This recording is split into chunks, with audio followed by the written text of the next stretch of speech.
Janata party ಹಾಗೂ JDS ಮೈತ್ರಿಕೂಟದ ಅಭ್ಯರ್ಥಿಯಾದಂಥ doctor Sudhakar ಅವರು ಈ ಬೆಳಿಗ್ಗೆ ಮಾರ್ನಿಂಗು ಯಶ್ನಿಗುಂಟೆಯಿಂದ ಬಂದು ತ್ಯಾಮಗಂಡ್ಲು ಮಾರ್ಗವಾಗಿ ಸೋಂಪುರ ಮಾರ್ಗವಾಗಿ ಹೀಗೆ ಸೋಲೂರಿಗೆ ಆಗಮಿಸ್ತಾ ಇದ್ದಾರೆ.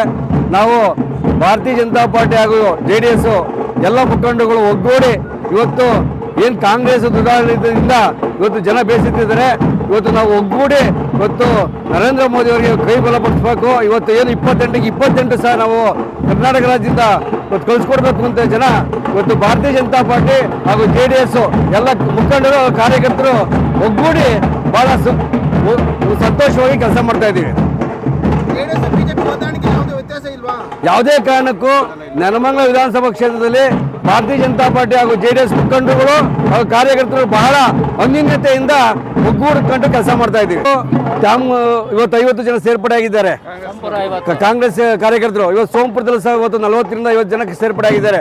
ಭಾರತೀಯ ಜನತಾ ಪಾರ್ಟಿಗೆ ಇವತ್ತು ಏನು ನರೇಂದ್ರ ಮೋದಿ ಅವ್ರನ್ನ ಪ್ರಧಾನಮಂತ್ರಿ ಮಾಡಬೇಕು ಅಂತೇಳಿ ಒಂದು ಸಣ್ಣ ಇವತ್ತು ಮಗು ಸಹ ಇವತ್ತು ತಾಯಿ ತಂದೆ ಅಜ್ಜಿ ತಾತರಿಗೆ ಹೇಳ್ತಾ ಇದ್ದಾರೆ, ಇವತ್ತು ನಮ್ಮ ದೇಶಕ್ಕೆ ಮೋದಿ ಬೇಕು, ಅಮ್ಮ ಅಜ್ಜಿ ಯಾವುದೇ ಕಾರಣಕ್ಕೂ ಇವತ್ತು ದೇಶದ ಪ್ರಧಾನಿಗೆ ಓಟ್ ಕೊಡಬೇಕು ಅಂತೇಳಿ ಕಳಕಳೆಯಿಂದ ಮಕ್ಕಳಿಂದ ಸಮೇತ ಇವತ್ತು 21 ವರ್ಷದ ಮಕ್ಕಳು ತನಕ ಇವತ್ತು ಮನೆಯಲ್ಲಿ ಏನು ಹಿರಿಯ ನಾಗರಿಕರಿದ್ದಾರೆ ಅವರಿಗೆ ಇವತ್ತು ಸಂದೇಶವನ್ನು ಕೊಡ್ತಾ ಇರುವಂಥದ್ದು ಇವತ್ತು ಮಕ್ಕಳಿಂದ ಸಹ ಕೊಡ್ತಾ ಇದೆ ಸರ್. ಇವತ್ತು ಆನಂದ್ KP ಮಾಜಿ ಪ್ರಾಧಿಕಾರದ ಅಧ್ಯಕ್ಷರು, ನೆಲಮಂಗಲ ವಿಧಾನಸಭಾ ಕ್ಷೇತ್ರ.